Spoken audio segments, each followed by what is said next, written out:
पूरा पानी लगा हुआ था, देखिए घर डूबा हुआ है। तो मान लीजिए कि आप 15-15 साल कह रहे हैं या नीतीश कह रहे हैं, लालू यादव क्यों नहीं जोड़ते आप इसमें? 30 साल का ही है।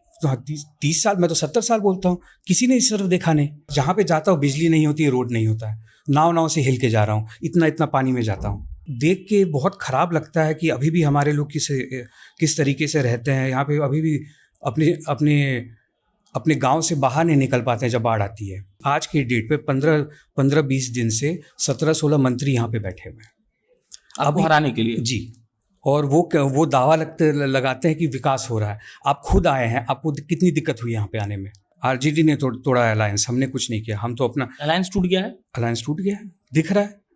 वो हमारे अगेंस्ट प्रचार कर रहे हैं तो हम भी उनके अगेंस्ट प्रचार कर रहे हैं। लालू यादव भी आ रहे हैं, आने दीजिए। जो अभी 15 साल से जो हमारे थे विधायक जी, वो तो यहीं पर बैठ के पंचायती करते रहते थे। यहाँ पे अभी तक डिग्री कॉलेज नहीं बनी है। डिग्री कॉलेज की बात हुई थी 15 साल पहले, और उसके बाद मेरे पिताजी हार गए इलेक्शन। उसके बाद बंदी हो गई बात। जब भी लड़ाइयों का जिक्र होगा, गठबंधन का जिक्र होगा, तो ये कहा जाएगा कि कैसे कांग्रेस और राजद ने एक दूसरे को संभालने की कहीं हद तक कोशिश की थी, लेकिन अंत में वो लोग चुनाव लड़ने आ गए थे। और उसके बाद जब भी बिहार के राजनीति का जिक्र होगा तो ये इतिहास के पन्नों में दर्ज होगा कि कुशेश्वर स्थान का एक पंचायत ऐसा भी है जहां पर 100 लोग आज भी बाढ़ के कारण मर जाते हैं। कुशेश्वर स्थान में रोड नहीं है, और जिस डेवलपमेंट की बात, जिस विकास की बात हमारे मुख्यमंत्री साहब करते हैं, चाहे वो कभी विपक्ष करता रहा हो, उस डेवलपमेंट का अगर नजारा देखना है तो आप कुशेश्वर स्थान आइए। हम ऐसा इसलिए बोल रहे हैं क्योंकि हम आए हैं। अब नमस्कार, मेरा नाम प्रशांत राय है, मेरे बगल में अतिरेक जी बैठे हुए हैं। ये कुशेश्वर स्थान से मेरा पहला वीडियो है, और कांग्रेस के प्रत्याशी के पास आने का मकसद सिर्फ इतना है ताकि इनसे इनका विजन पूछा जा सके और ये पता लगाया जा सके कि जैसे इनके कार्यकर्ता इस बात का दंभ भर रहे हैं कि इस बार सबसे शिक्षित और सुयोग्य प्रत्याशी कांग्रेस ने दिया है, उसमें कितनी सच्चाई है। अतिरेक जी, कड़ा से ही शुरू करते हैं। पिताजी 5 बार रहे थे जब ये सिंघिया का नाम विधानसभा होता था तब जी। तो आपके पिताजी रोड क्यों नहीं बनवाए? ये उस समय पर फंडिंग जो होती थी गवर्नमेंट की तरफ से नहीं होती थी जिस हिसाब से अभी है, जो पिछले 20 साल से मिल रही है। ठीक है। तो लेकिन आपको जितना भी आपको रोड मिलेगा, आप पूछ लीजिए, जाके जनता से पूछिए किसने बनवाया है, आपको खुद आंसर मिल जाएगा। कांग्रेस से आपको प्रत्याशी बना दिया, आरजेडी भी लालू यादव आने वाले हैं, आखिरी दिन है प्रचार का। क्या मतलब आपका क्या फीलिंग कह रहा है, गट्स फीलिंग? मेरा तो, मैं बता रही, ये मेरी क्रम भूमि है, मेरे परिवार की क्रम भूमि है। लोग हर घर में मेरी पहचान है। हमने यहाँ पे काम किया है, इसलिए इस दम पे हम वोट मांग रहे हैं। अब सीधा सवाल, हमको उंगली पे 5 काम गिनवा दीजिए जो नहीं हुआ है और आप करना चाहते हैं। रोड सबसे बड़ी बात है। यहाँ पे रोड नहीं है। एक बात नहीं, आपको हंसी नहीं आता है सोचकर कि आजाद हुए 70 साल हो गया और हम बिहार में रोड का बात कर रहे हैं? देखिए, किसी ने सोचा ही नहीं इस बारे में। यहाँ पे जो अभी 15 साल से जो हमारे थे विधायक जी, वो तो यहीं पर बैठ के पंचायती करते रहते थे। विधायक का काम क्या होता है? विधायक का काम होता है इस क्षेत्र का कल्याण करना। वो कहाँ पे करते हैं? वो उनको पता होना चाहिए कहाँ से काम हो सकता है। वो यहाँ पे क्षेत्रीय में बैठ के अपना पंचायती करते थे, अपना बिजनेस संभालते थे, तो कैसे काम होगा? आपको जब काम करवाना है, आपको नॉलेज होना चाहिए कहाँ पे क्या चीज़ हो सकता है। और मैं कॉन्फिडेंटली बता रहा हूँ कि मैं जितने प्रत्याशी हैं उनसे ज़्यादा मुझे नॉलेज है, मुझे पता है कि कैसे काम हो सकता है। पहला रोड। दूसरा है शिक्षा। यहाँ पे अभी तक डिग्री कॉलेज नहीं बनी है। डिग्री कॉलेज की बात हुई थी 15 साल पहले, और उसके बाद मेरे पिताजी हार गए इलेक्शन। उसके बाद बंदी हो गई बात। और आप जब विदेश से पढ़ के लौटे तो क्या लगा, बिहार बदला? जी, मैं विदेश में जब था तब ये एक मंशा रही कि वापस आऊँ बिहार में, कुछ करूँ।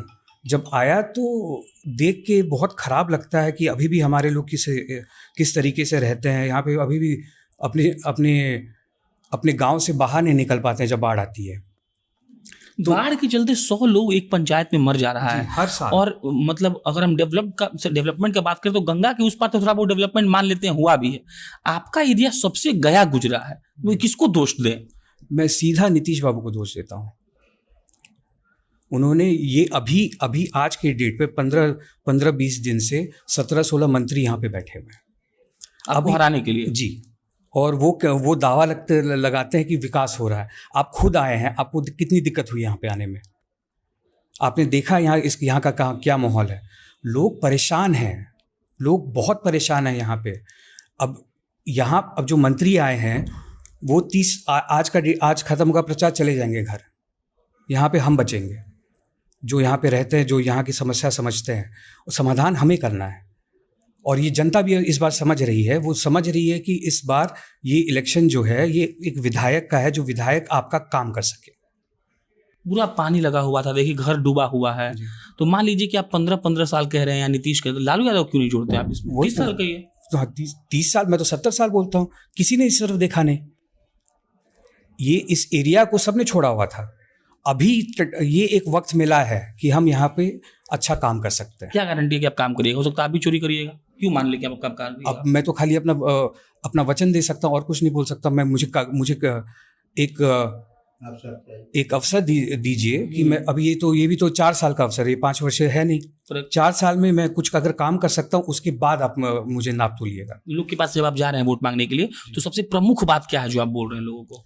प्रमुख बात वही बता रहा हूँ कि अब जहाँ पे जाता हूँ बिजली नहीं होती है, रोड नहीं होता है, नाव से हिल के जा रहा हूँ, इतना पानी में जाता हूँ। वही बोल रहे हैं कि अरे देखो अब नेता आ रहे हैं, तो लोग समझ रहे हैं कि क्या। अच्छा, आपको एक मतलब बहुत प्रैक्टिकल बताइए, आप अच्छे पढ़े लिखे हैं, आपको लगता है कि अगर आप मानी जीत जाते हैं, चलिए ठीक है मान लिए, तो आपको लगता है कि आप बदल दीजिएगा इसको? और बदलिएगा तो हमको रोड मैप बताइए कैसे बदलिएगा। देखिए, बदलने का तरीका होता है, ये नहीं कि ये मैं दावा नहीं कर रहा हूँ कि पूरे क्षेत्र को एक ही साल में पूरा ठीक कर दूंगा, लेकिन मुझे पता है कि कहाँ पे कौन सा क्रूशियल पॉइंट है। बताइए ना क्या आपको जो क्रूशियल पॉइंट है, जहाँ से कनेक्टिविटी करना है, वो जो पता है कहाँ पे क्या करना है। एक आध को बता दीजिए कैमरा पे। नहीं, जो जैसे जगह है, जैसे वो वाला रोड है, सती घाट वाला रोड है, फिर उसको ठीक करना बहुत जरूरी है। उससे बहुत लंबा, हाँ, वो सब मतलब जो पॉइंट्स है उसको कनेक्ट करना बहुत जरूरी है। ठीक है, अब बाढ़ कैसे रोक दीजिएगा? बाढ़ नहीं रोक सकते। फिर क्या करेंगे? बाढ़ को नहीं रोक सकते। बाढ़ कोई ये नहीं है कि बाढ़ को रोक सकते हैं, लेकिन जीवन को, जो लोग बाढ़ में रहते हैं उस समय का मतलब क्या बोलते हैं इसे, शैली बदल दीजिएगा जीवन का, मतलब कंफर्ट लेवल जो होता है कि तकलीफ में नहीं रहे। अच्छा, ये बताइए, बहुत हो हल्ला हो रहा है पटना में कि क्यों महागठबंधन में ऐसा हुआ। मतलब एक आपकी कांग्रेस पार्टी ने भी बहुत सहयोग किया आरजेडी को, आरजेडी ने बहुत सहयोग किया जब चुनाव चला 2020 में। तो अभी ऐसा क्या हो गया कि आप लोग चुनाव लड़ रहे हैं? मतलब हम इसलिए ऐसा बोल रहे हैं कि अगर विपक्ष चाहता है एकजुट होकर किसी भी सत्ता पार्टी के खिलाफ लड़ना, तो उस विपक्ष को तो कम से कम एक साथ मजबूती से खड़ा रहना पड़ेगा। तो आप लोग क्यों अलग हो गए? देखिए, ये तो उनका कॉल था, आरजेडी ने तोड़ा अलायंस, हमने कुछ नहीं किया। हम तो अपना अलायंस टूट गया है, अलायंस टूट गया है, दिख रहा है। वो हमारे अगेंस्ट प्रचार कर रहे हैं तो हम भी उनके अगेंस्ट प्रचार कर रहे हैं। लालू यादव भी आ रहे हैं, आने दीजिए, उनके आने से क्या हो जाएगा? आपको लग रहा है कि आप जीत जाइएगा? हम तो 100% श्योर है, क्योंकि हम जनता में घूम रहे हैं। हम बड़का रैली करने से कुछ नहीं होने वाला। जाइए, हिल के जाइए, गाँव के अंदर जाइए, तब पता चलता है कि क्या माहौल है। और लोग क्या कह रहा है? लोग कह रहे हैं कि आप वो हमको वोट दे रहे हैं। चलिए, ये अतिरेक जी थे। बाकी प्रत्याशियों का जब आखिरी दिन होता है प्रचार करने का, तो वो थोड़ा टेंशन में होते हैं, क्योंकि उन्हें जनता के पास जाना होता है। आज 27 के शाम में प्रचार शायद बंद हो जाएगा ना, और 30 तारीख को यहाँ चुनाव है तारापुर में और कुशेश्वर स्थान में। अभी हम कुशेश्वर स्थान घूमेंगे, आपको दिखाएंगे। बाकी और जो अन्य प्रत्याशी अगर गलती से हमको मिल गए तो उनका भी साक्षात्कार करेंगे, उनसे भी पूछ लेंगे। भाई साहब तो विपक्ष में है, लेकिन जो सत्ता में है उसका काम है जवाब देना कि किसी पंचायत में बाढ़ के चलते कोई क्यों मर जा रहा है, उसका जवाबदेही बनता है कि रोड आपने यहाँ पर क्यों नहीं बनवाया। तो इन सब सारे सवालों के जवाब अपन पूछेंगे और ये जानने का प्रयास करेंगे कि बिहार, जिसको नीतीश कुमार के हिसाब से स्मार्ट सिटी बनाया जा रहा है, पूरे शहरों को, पूरे जिलों को, और पटना के डेवलपमेंट का जो ढिढोरा नीतीश कुमार घूम घूम कर पीटते हैं, शायद वो भूल गए हैं कि दरभंगा में एक जगह है, एक विधानसभा है जिसका नाम कुशेश्वर स्थान है। यहाँ पर लोग मर रहे हैं और कोई भी देखने वाला नहीं है, कनेक्टिविटी नहीं है। बाकी आपको शुभकामनाएं, हम जिससे मिलते हैं उसको शुभकामनाएं देते हैं। आप जीतिए और विधानसभा पहुंचिए। दूसरे मिलेंगे उनको यही बोलेंगे आप। मेरा नाम प्रशांत राय है, आप जनता जंक्शन देख रहे थे। बहुत बहुत धन्यवाद।